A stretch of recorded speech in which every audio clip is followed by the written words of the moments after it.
Hello, Pastor Deborah here, and we are beginning another episode of my powerful story called It's Time, my personal story of death and resurrection that each of you will have to go through, called It's Time.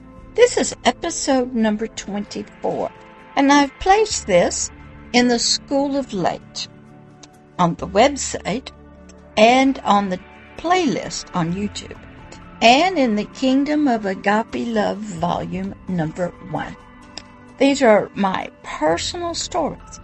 In volume number 2, we're going to start into some powerful true stories of me helping people in great darkness.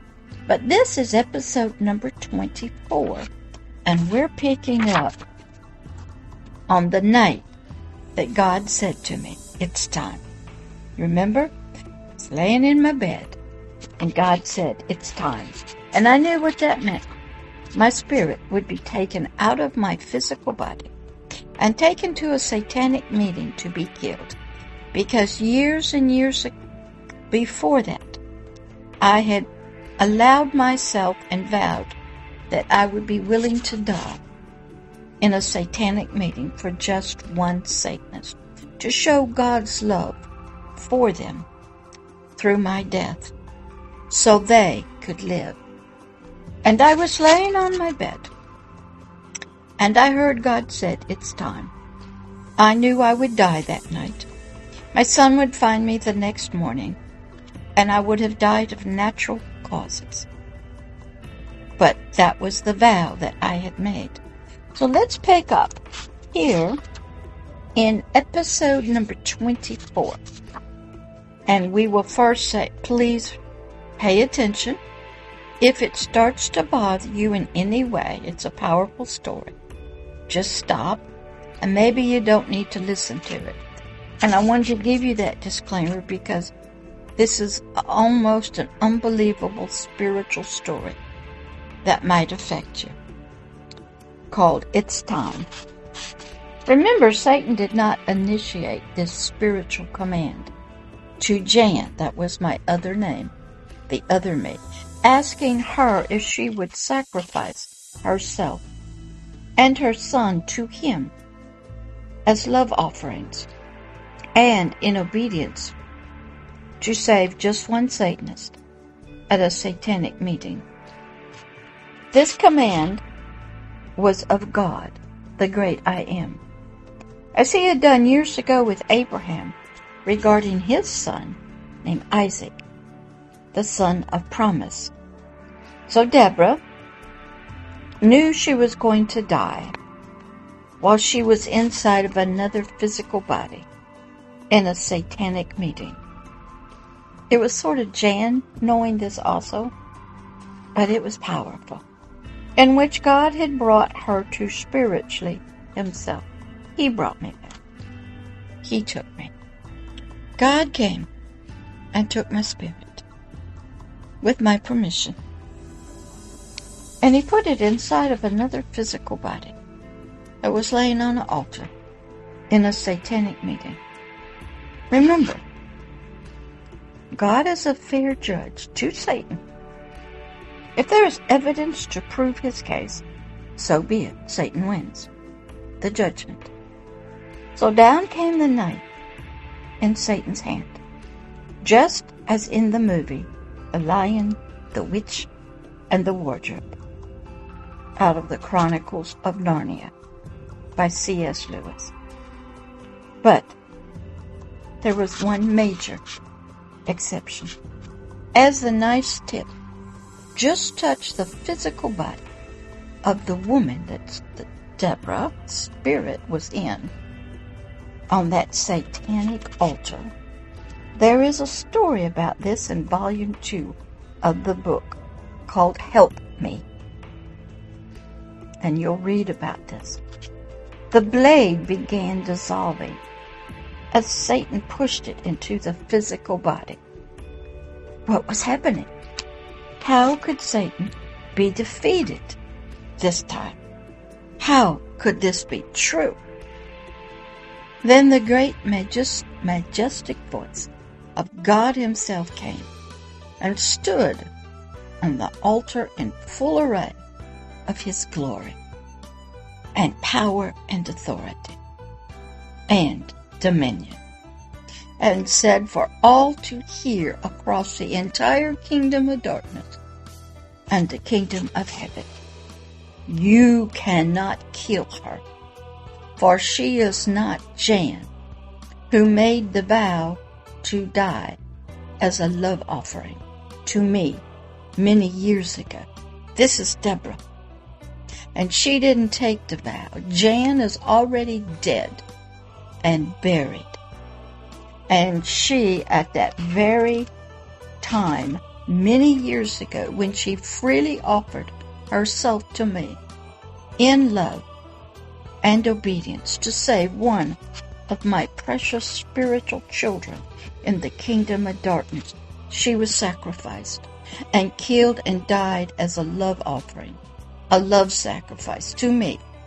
So you cannot kill Deborah. What had just happened? God knew that when Jan made her vow to him many, many years earlier, Satan would finally seek his legal permission to fulfill her free will offering to him to save just one Satanist there in his meeting. God knew that Satan would petition him for Deborah's life, my life. So Jan had to die before the petition was ever brought to the courtroom of the universe. And she had already died at the moment she freely decided she would die. And so too was her son. It was done.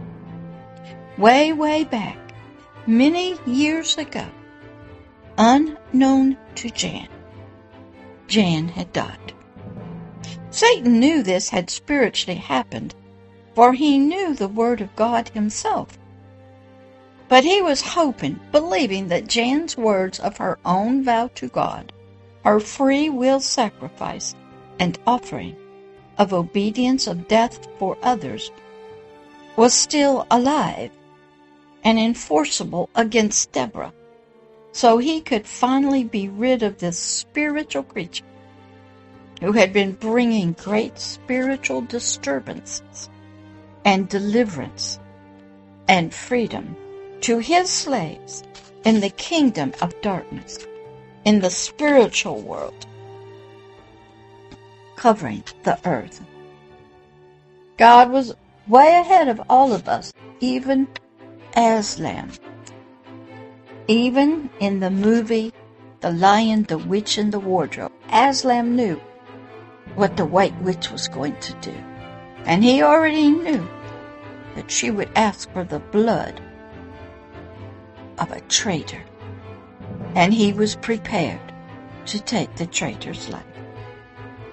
The great lion told Susan and Lucy in the movie, after his resurrection, that there was a deeper magic that ruled Narnia than even the White Witch knew nothing about, which was written in the words around the stone altar, which she and her demons could not read or understand them.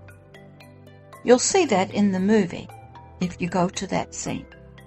If they could read the words and understood them, then they would have known that when an innocent one, Deborah, who would stand in the place for others, for traitors, to be free and to be forgiven. That's what Jan did. And Deborah does it now. Death would have no legal power, legal rights to hold on or take the innocent one in death or in the grave. I'm going to stop right there. That's a lot. I want you to go watch the movie, The Lion, the Witch, and the Wardrobe, and you learn about the deeper magic that was in Narnia. Jan didn't know it. God was ahead of us. Satan had a plan.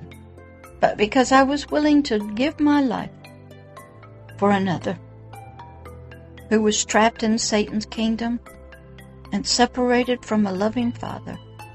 The deeper magic worked. The deeper laws ruled my life and God's life and Satan's life. So you be encouraged. There's still a whole lot more to this. I didn't want to get too far. So we would stop here with you pondering the deeper magic that ruled Narnia.